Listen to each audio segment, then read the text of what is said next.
Hey guys, Crucifix here. Today I'm going to show you how to use a multimeter to test the battery on your car to see if it's bad. Some symptoms that you could have with a bad battery or a bad alternator is that your battery light is on the dash, the engine's cranking slowly or not cranking at all, there's clicking when you turn the engine on but the engine doesn't start so it just clicks, the battery seems weak or is dead, the interior lights or headlights seem weak, and stuff like that. These symptoms could be a bad battery or alternator. This video right now is going to focus on the bad battery aspect of it. To see the alternator tests, watch my other video. The link to that video is in the description below. One of the first ways you can tell if your battery is going bad is you put your key in the ignition, you turn it to the run position, and you can see right there is the battery light. That lets you know that the battery light is working. Most cars test the voltage of the battery through the battery light, so if that blows out, you won't be able to tell if your battery is bad or not. And a lot of times that could trigger another light, like a check gauge's light. So what should happen is when you start the car, it'll shut off. If it shuts off, then your battery is good. To test the battery, what you want to do first is you want to turn the headlights on for about 2 minutes. This will get rid of any surface charge the battery may have. As we wait, what you want to do is you want to turn on your voltmeter, and right now I have it set to ohms. You want to set it to 20 volts or something above 15 volts. So 20 is what my voltmeter has, and that's ready to go. 2 minutes later, we're going to shut the lights off and make our way over to the battery. This is our positive lead, and this is our negative lead. Our negative is our ground. Now I'm going to connect our red to our red, and our black to our black, and you can see the voltage goes to 12.85. You want to have around 12.6 volts. So this is good. Now just because this is a good voltage doesn't mean your battery is good. The battery could be holding a charge but doesn't have the cold cranking amps to start the car. So that's what we're going to test right now. So I'm going to go start the car with these attached, and this shouldn't drop below 10. If this drops below 10, then we have a battery problem. You can see it dropped down and then it popped back up, and now it's at 14. That's because the alternator is charging the battery. Now you saw this dropped down to about 10, 10.5 and rose right back up. So that's good. This battery checks out, has enough cranking amps, and the cells are good. And I knew this battery is good. I'm just showing you as a test of what should happen. If this drops down below 10, then your battery's starting to go.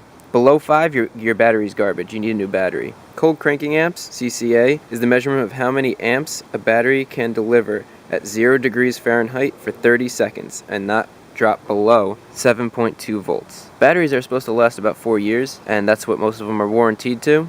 But only 30% of the batteries that are sold today reach that 4-year mark. Now if you are having problems with your battery and this doesn't solve it, you also want to see to make sure your connections here aren't corroded. You can see here there's a little bit of corrosion but nothing bad. What you might want to do is get some sandpaper, some WD-40, sand it up. If there's corrosion on here, you see like this blue-green crystal and stuff, you want to make sure you use goggles and gloves because that stuff is corrosive. It could hurt your hands and it could hurt your eyes. You can see that these terminals are actually pretty clean. Obviously I told you I had no problem with this car, but let's check out a battery with bad terminals that are dirty. So here's a good example of what I was talking about, and if that happens you want to clean off your battery terminals really good. So I have a piece of sandpaper and that'll do the trick. You just loosen this up, and once you get all that dirt and everything out of here, just sand the post down. So you can see I cleaned the post off pretty good. Clean the inside of this very good so they attach. Just slide that back on. We'll tighten this completely with a ratchet. The other battery terminal is done as well. That looks good. So I'm going to tighten them up and then we'll take a reading. Now I know this battery is going to be low, but this will give you an idea of a bad battery. 2 volts. That's bad. This battery is garbage. It's 6 years old and it can't even hold a charge anymore. I charged the battery last night to 12.6 volts and now it's 2 volts. I kept the terminals disconnected to make sure there wasn't any draw from the car. So that's an example of what a bad battery looks like. One more thing, after you're done cleaning off the posts, hit it with some WD-40 and that'll prevent it from rusting and getting corroded again. So we're going to look at one more battery. This is my truck battery. This battery is 6 years old and you can see it's perfect, 12.7 volts. So I ran the headlights for about 2 minutes. Now we're going to see what happens when we start it up. This battery is running really strong. You saw it dropped down to 11 volts when I was starting it, and the alternator is running well and it's going to 14.25 while it's running. That is excellent. So you saw 2 good batteries and 1 bad battery. The 1 bad battery wouldn't even be able to start a car. These batteries that I showed you in this video are all maintenance-free batteries. They don't need any water. If you have a battery that needs water, you'll see they'll have caps up here.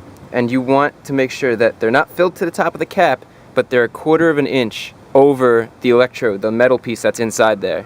And if you need to fill it with bottled water or distilled water, so you don't have any extra minerals or anything that's in your water getting into the lead-acid battery. The other thing you should remember is that you could take your car to a major parts store and they'll test your battery for free. They have better equipment that will thoroughly test this, and you get a good idea how much life is left in your battery. If this video was helpful, give it a thumbs up. Also consider subscribing. I publish how-to videos weekly. I answer all the YouTube comments and questions you guys leave, and watching these videos will teach you something new and hopefully save you some money. And on the screen you'll see different videos that have to do with the battery system, including the how to test the alternator video. That video goes really well with this. It'll give you a good idea after you test your battery to go test your alternator. And finally, check out the Chris Fix Facebook and Twitter pages with the links in the description below.